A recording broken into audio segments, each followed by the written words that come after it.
Kiora everyone! Tayo ay magala dito sa Botanic Garden here in Wellington. Sobrang nakaka-peaceful, stress-free ang paligid. At free nga pala yung entrance dito. Kaya kahit buong family nyo ang isama ay pwedeng-pwede. Sa lawak ng lupain dito na almost 25 hectares, marami ka talagang may ikot. Nandyan yung cable car, children's play area, discovery garden, treehouse, at marami pang iba. Pero syempre, hindi ko nasasabihin yun dahil wala na akong masasabi sa inyo iba. Sinulit namin yung time ni Joey habang wala pa siyang pasok kasi first time lang din niyang makapunta rito. Si Joey kasi yung tipo na hindi mahilig gumala, ang hilig lang niya fishing. Feeling ko nga may jowa na siyang sirena eh. Sa totoo lang, napakaganda talaga dito sa New Zealand. Kahit sabihin mong mataas yung cost of living, marami ka pa rin namang makikitang free. Sa ilang linggo ko nga pala dito sa New Zealand, marami talagang changes. Nandyan na yung number 1, syempre wala kang kaibigan dito. Pero syempre, pipilitin mong mag-adjust kasi nandito ka na eh. Ang sarap ng isipin na minsan sa buhay ko, narating ko tong bansang to.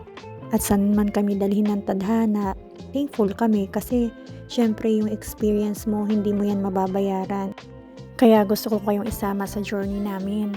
Na kahit nandyan kayo sa Pinas, at least para na kayong nakarating dito. Hindi para inggitin kayo, pero syempre medyo lang.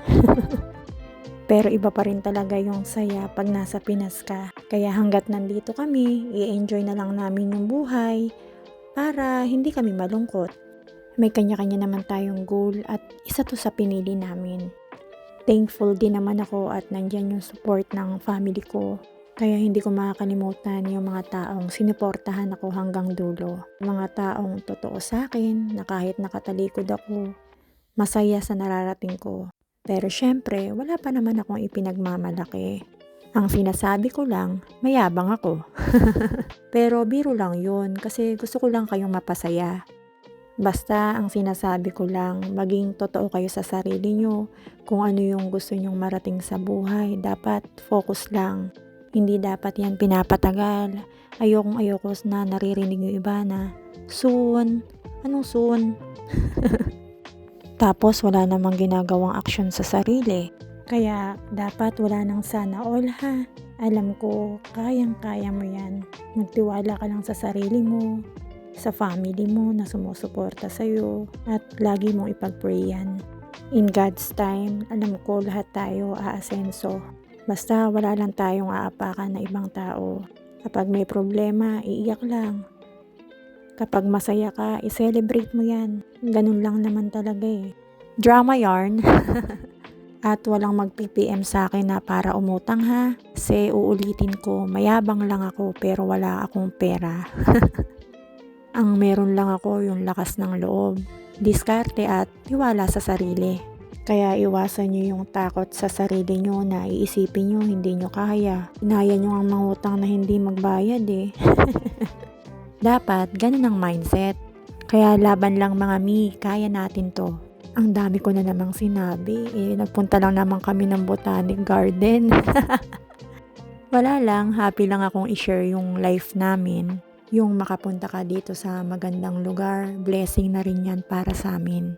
Kaya sa lahat ng may problema dyan, hindi naman kayo nag-iisa.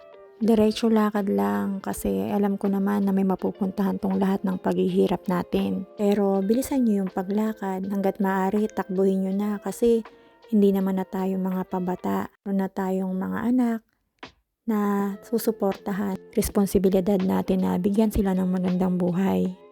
Hindi ako perfect na tao. Marami rin akong mali sa buhay ko. Pero dapat marami na tayong learnings. Hindi naman kasi to bilangan ng pagkakamali. Hindi, patunayan mo sa sarili mo na kaya mo. Kaya mong magbago at kaya mong mabuhay ng tama. Ang taray, merchang ko yarn. Maging happy lang tayo. Huwag nyong titingnan yung mga wala sa inyo. Tingnan nyo yung mga blessings na meron kayo ngayon. I-appreciate nyo kahit maliit man yan o malaki. Basta laban lang tayo mga mi. Lagi tayong maging ambisyosa. Ambisyosa na wala kayong inaapakang tao. Ambisyosa na gusto nyong guminhawa sa buhay sa magandang paraan. Mi, ang arte mo na, ang dami mo na namang sinasabi. Tapusin na natin to.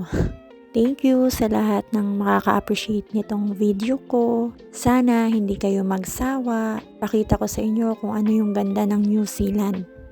Spread love and kindness to everyone. Thank you so much. Mga ka-ambi, see you and love you all.